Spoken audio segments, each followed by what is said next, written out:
Sejarah kemerdekaan Indonesia.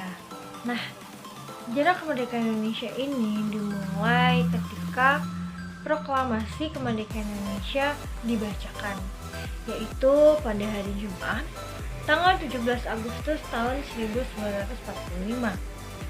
Teks proklamasi ini dibacakan langsung oleh Bapak Proklamator Indonesia atau Bapak Presiden pertama Indonesia, yaitu Insinyur Soekarno.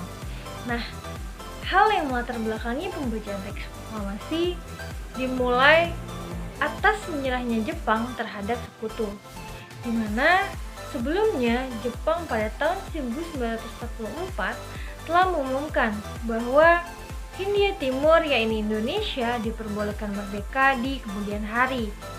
Selanjutnya, pada tahun 1945 dibentuklah Badan Penyelidik Usaha-Usaha Persiapan Kemerdekaan Indonesia atau kita sebut dengan BPUPKI, dan dibentuk pula Panitia Persiapan Kemerdekaan Indonesia atau yang kita sebut dengan PPKI. Adapun tujuan dari pembentukan dua badan tersebut adalah untuk menarik simpati dari rakyat Indonesia agar mau membantu Jepang melawan sekutu. Buntut dari peristiwa ini yaitu Jepang berjanji akan memberikan kemerdekaan kepada Indonesia pada tanggal 24 Agustus tahun 1945. Nah, dalam perjalanannya, sejarah kemerdekaan Indonesia juga mengalami pro dan kontra menjelang pembacaan proklamasi.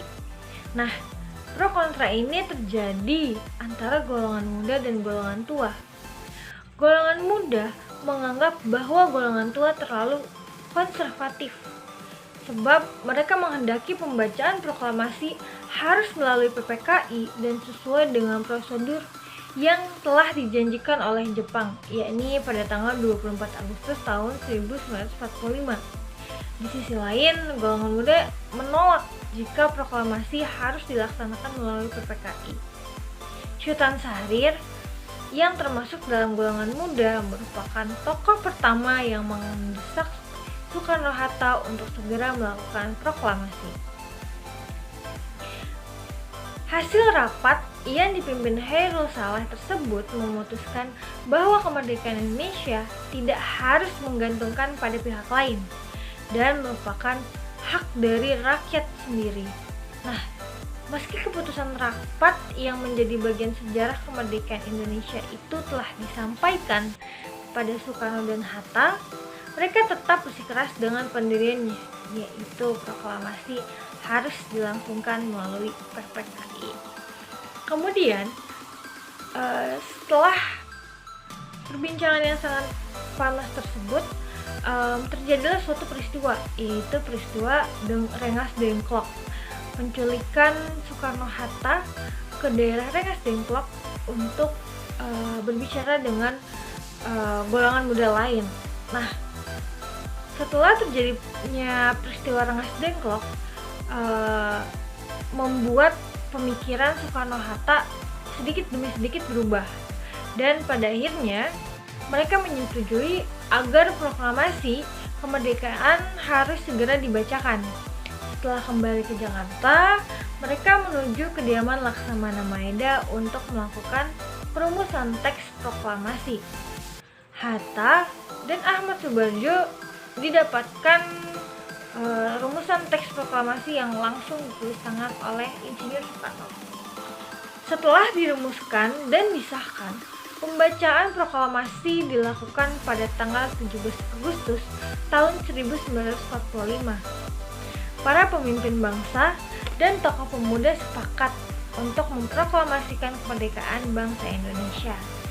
Proklamasi bangsa Indonesia dilakukan di sebuah rumah yang berlokasi di Jalan Pegangsaan Timur nomor 56. Saat itu ia mengetahui bahwa pembacaan proklamasi ternyata akan dikerahkan di kediaman Soekarno dan Pegangsaan Timur nomor 56 Jakarta. Ya, bahasa merupakan salah satu ciri khas atau identitas dari suatu negara. Nah, di sini saya akan sedikit melaporkan mengenai sejarah dan perkembangan dari bahasa Indonesia. Sebelum kemerdekaan Indonesia diproklamasikan, bahasa Indonesia merupakan salah satu dialek bahasa Melayu. Setelah berabad-abad, bahasa Melayu dipakai sebagai alat perhubungan antara penduduk Indonesia yang terdiri dari berbagai suku dan bahasa. Nah, pada masa penjajahan Belanda, bahasa Melayu juga dipakai sebagai bahasa perhubungan yang luas. Nah, ketika masa penjajahan Jepang datang, pemerintahan Jepang melarang penggunaan bahasa Belanda. Larangan ini mempunyai dampak yang positif terhadap perkembangan Indonesia. Saat itu, pemakaian bahasa Indonesia menjadi semakin luas.